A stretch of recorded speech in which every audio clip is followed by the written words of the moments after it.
Salut et bienvenue sur ma chaîne. Écoute, aujourd'hui on va faire ensemble une vidange de boîte de vitesse sur un Audi Q2. Donc c'est une boîte S-Tronic à 7 rapports. Alors cette boîte elle s'appelle S-Tronic chez Audi, mais elle s'appelle aussi DSG chez Volkswagen, Seat et Skoda. Donc c'est le même fonctionnement. Dans un premier temps, on va voir un petit peu comment ça marche. Je vais te montrer les spécificités au niveau de la vidange, au niveau du remplissage. Je vais te montrer aussi le matériel à utiliser, les outils spécifiques.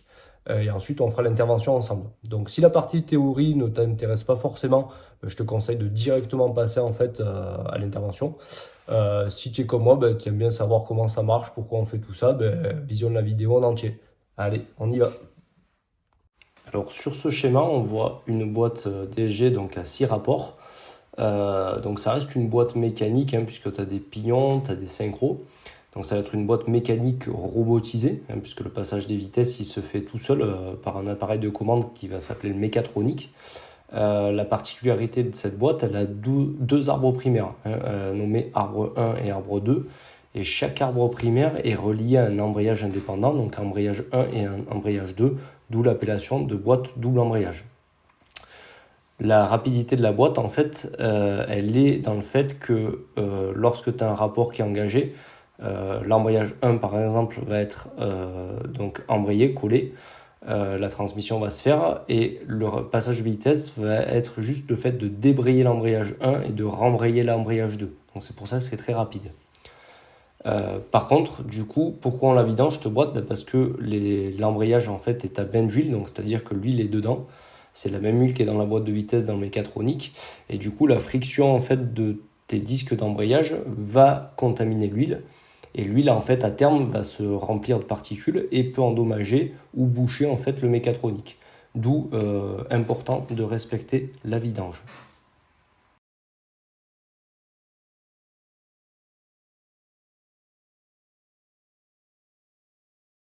Alors sur ce dessin représentatif, donc on voit en numéro 1 une vis de vidange et en numéro 2 un tube de remplissage et de niveau.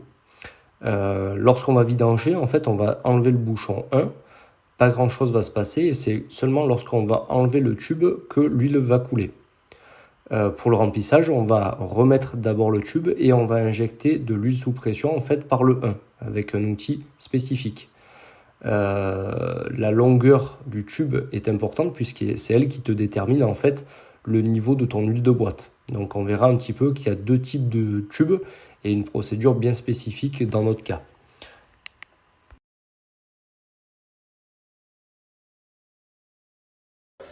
Au niveau des pièces à utiliser, là tu vois aujourd'hui donc c'est l'huile Veco mais on s'en fout. Par contre il faut que ça soit bien compatible avec la G052 529A2 pour ce type de véhicule. On va avoir un joint au niveau du bouchon central de vidange, un joint au niveau du mécatronique, enfin un bouchon complet au niveau du mécatro et un filtre en fait avec son joint. En outillage spécifique, il va te falloir deux trucs importants en fait. Sur la vidange, c'est pas très compliqué. Par contre, pour le remplissage, Audi te préconise que ton huile en fait elle soit à 30 degrés minimum. Entre 30 et 45. Donc en fait, soit tu as un appareil de diag comme moi. Et du coup en fait dans le calculateur de boîte tu vas voir dans ton paramètre la température d'huile de boîte, donc une fois que tu as atteint tes 30 degrés tu vas pouvoir faire ton niveau correctement. Ça c'est super important sur la fluidité de l'huile parce que si c'est trop froid ou trop chaud, du coup ta fluidité change et du coup ton niveau en fait va changer. Donc ça c'est important, c'est 30 degrés.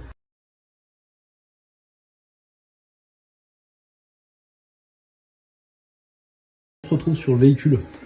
Donc ici tu as ton bouchon de vidange avec ton tube, ok, on va le dévisser ensemble. Et donc là ici, très important, tu as ton deuxième bouchon de vidange qui sert pour le mécatro.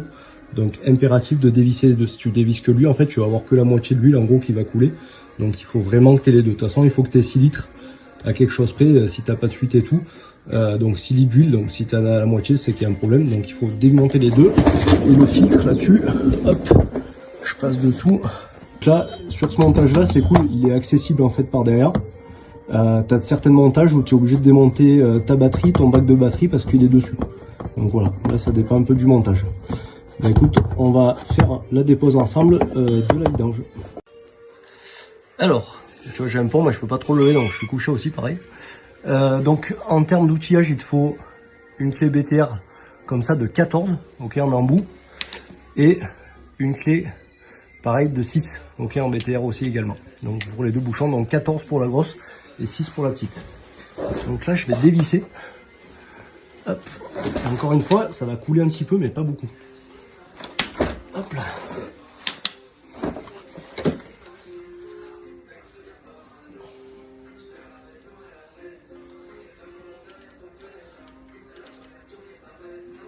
Tu vois. Donc là, voilà, une fois que tu as enlevé ton bouchon, tu vas prendre une clé BTR de 8. Et là, tu dévisses en fait ton tube. Donc là, maintenant, par contre, là, ça va couler.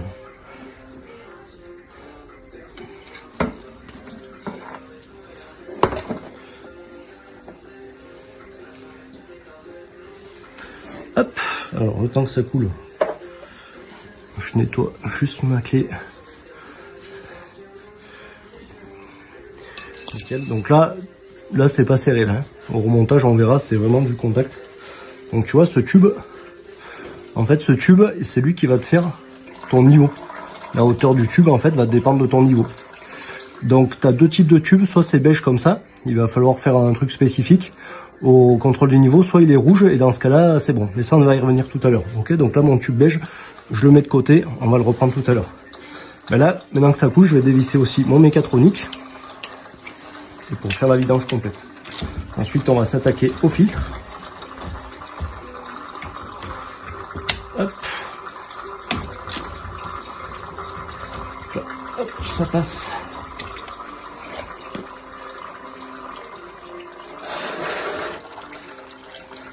On va gérer le flux d'huile au mieux.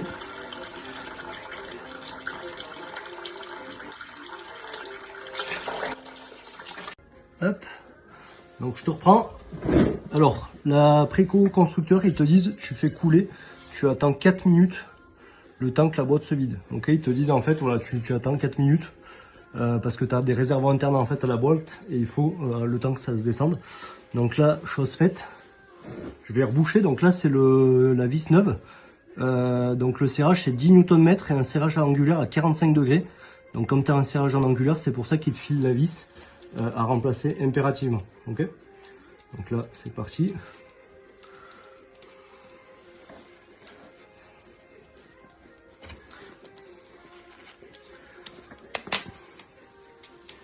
Hop.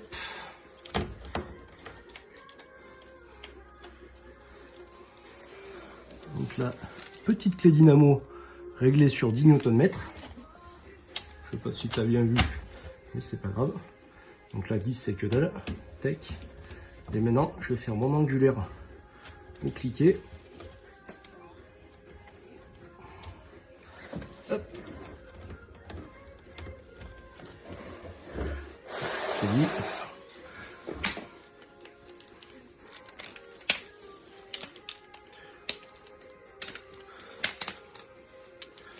Tac, donc toujours avec ma douille de 6 à 45 degrés. Donc là je démarre là. Hop. Et je finis là. Nickel. Donc là je vais remettre mon doigt maintenant. Ici. Avec ma clé. Ok. Donc là. C'est parti.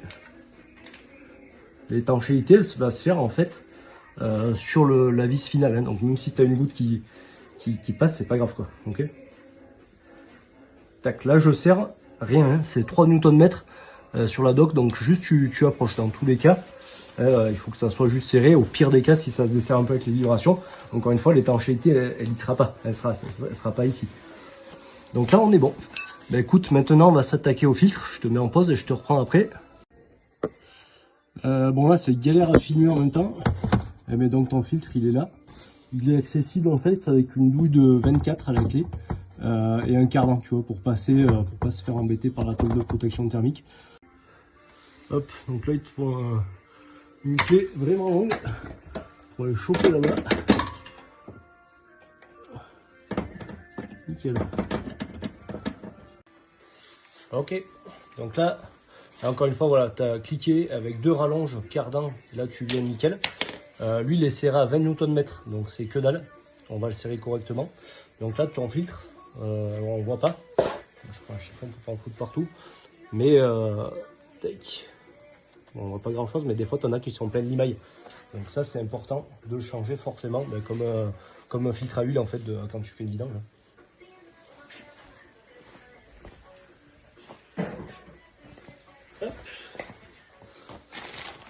Donc important, je change mon joint, petit tournevis plat, bam, comme une cloche de filtre à huile normale.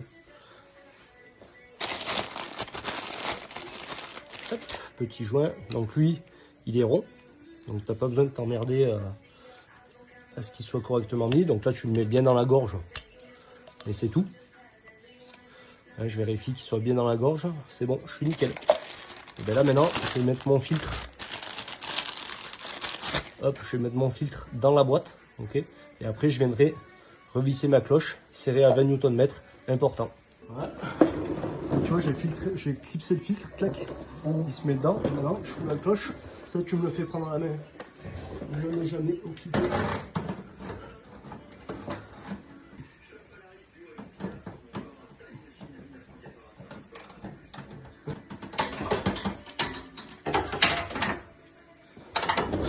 La dynamo, oui.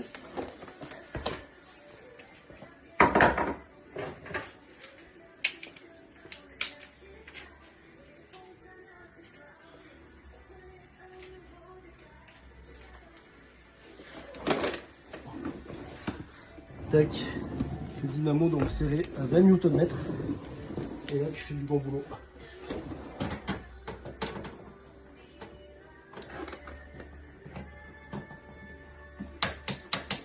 Nickel.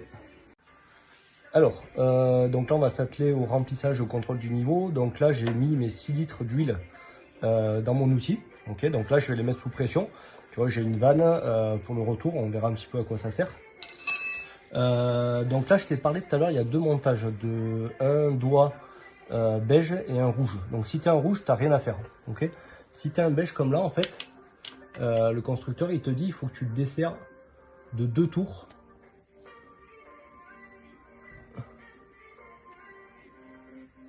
Tac, voilà. Il faut que tu desserres de 2 tours parce qu'en fait, sinon ton niveau est trop haut. Donc important, si tu as un bouchon beige, tu dévisses de 2 tours. Tac, ton tuyau de remplissage. Okay, donc là maintenant je viens installer cet outil là, c'est un adaptateur. Tac, là il y a un joint torique. Normalement c'est étanche. Là maintenant je viens glisser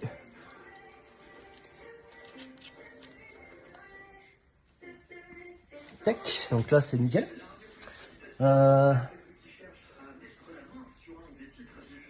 Ok, et bien là je vais mettre en pression et je vais remplir en fait ma boîte. Donc là j'ouvre la vanne, ok, et là je pompe. Donc le temps que ça se purge, et c'est parti. Hop, donc là on est sur la fin. Donc là je bourre les filtres, hein, je réfléchis pas.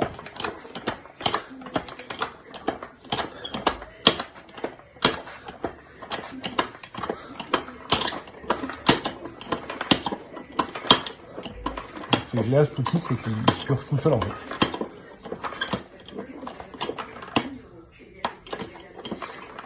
Donc là en fait, je vais maintenant laisser redescendre le trop plein.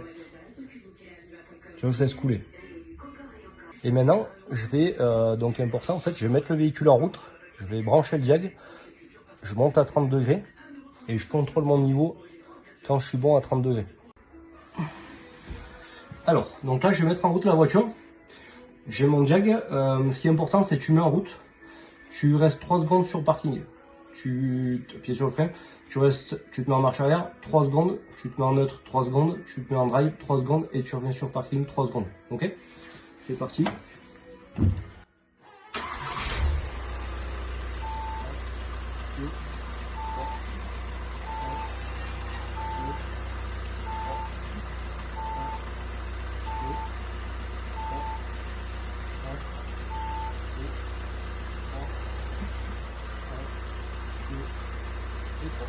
là, voilà, nickel.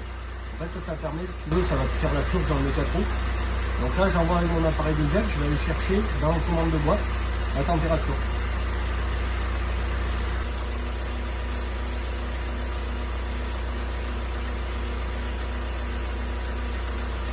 Voilà. Et là, tu vois, température, je sais pas si tu vois, température de contrôle en fait, donc tu es à 20 degrés.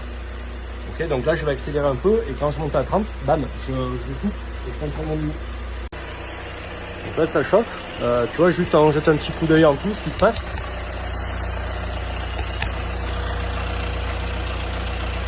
Donc là en fait, tu vois, c'est toujours ouvert. Là le trop plein, il s'est écoulé. Donc là je laisse bien tranquille jusqu'à ce que ça atteigne mes 30 degrés. Là je suis à 23 degrés, ben j'attends. Ça monte un peu, je vais accélérer, je vais l'aider un peu. Donc là tu vois, je te reprends, hop, donc là on dépasse les 30 degrés, donc là on est bon. Je vais contrôler ce qui se passe ici, donc là on est nickel. Ouais, ça a un peu reflé, mais pas beaucoup. Je vais renvoyer quand même un peu de pression pour être sur mon niveau en fait. Hop, voilà. Donc là ce qui coule, c'est le trop plein. Ben, tu laisses couler tranquillement, je vais nettoyer mon outil en attendant. Hop. Là je vais dévisser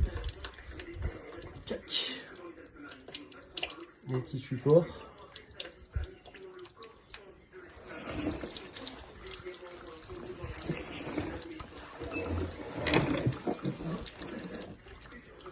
Là tu vois, je contrôle juste. Là on a dit tout à l'heure, le truc il est serré, je desserre 1, 2 tours.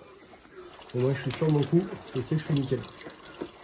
Là je laisse couler et ça sera tout bon quand ça aura fini de couler. Ok, bah écoute, là ça coule plus. Je serre ça tout doucement, on a dit. Et après je vais rebalancer, je vais resserrer avec le nouveau joint. Hop.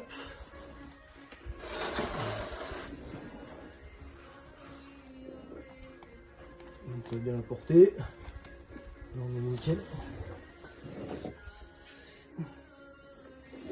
Donc là c'est mon gros bouchon avec le joint tout neuf. Hein. Important, on fait du bon boulot. Bam. Et là le couple de serrage c'est 45 Nm. Okay. Donc là c'est parti. Et nickel. Voilà.